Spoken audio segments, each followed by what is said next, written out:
I'm a mom of 4 kids and all of my kids have very close age gaps. And I did that intentionally, but oftentimes people ask kind of what are the pros, what are the cons when they're considering age gaps for their kids. And so I'm gonna run you through the list of pros first, and then we'll go through the cons.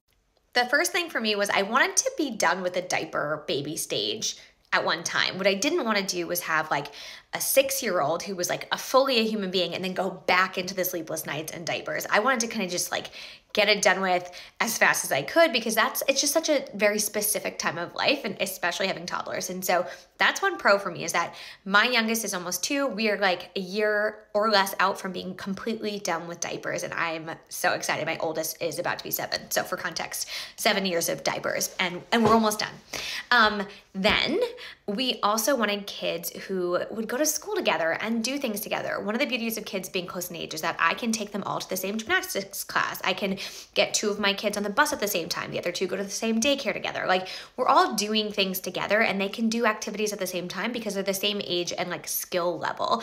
My oldest 2 are a year and 2 days apart. Then we have a 2.5-year gap, and then our younger 2 are 18 months apart. So we've got like 2 groups of kiddos essentially. So these 2 do a lot of activities together, and these 2 do a lot of activities together.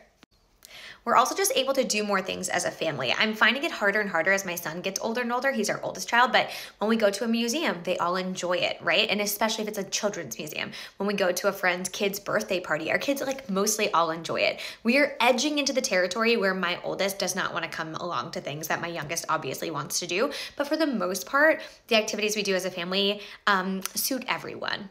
Not always, but often. This is a silly small one that doesn't really matter, but we can share birthday parties. Like my son and daughter split a birthday party. Their birthdays are 2 days apart. Like, no big deal, super easy. And by that, I mean like their friends can all play together. They could share birthday parties regardless, but their friends can all play together. So it's age appropriate. Here's a big one for us.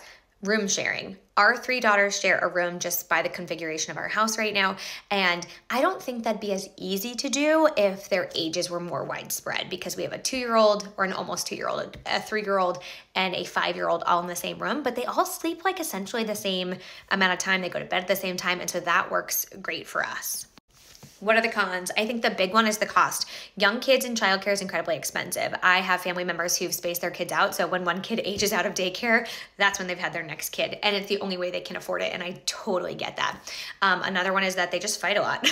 They're super close in age. I think this often has more to do with personality than age. But I do think the closer you are in age, the more likely you are to fight because you're using the same toys. You might have the same friends, same activities. It's just, there's more to fight about. Also, I think if you're physically birthing all of these kids, it's a huge toll on your body.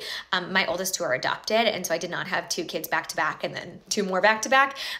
My youngest 2 are 18 months apart, which is still really close. I was pregnant with my second biological baby when my other one was 10 months old. It was a lot physically, and I know a lot of people like to give their body time to recover, as you should, as a medical professional might advise you to do. So that is how I think about it when I think about the age gaps for us. I think there's pros and cons. You win some, you lose some with these instances.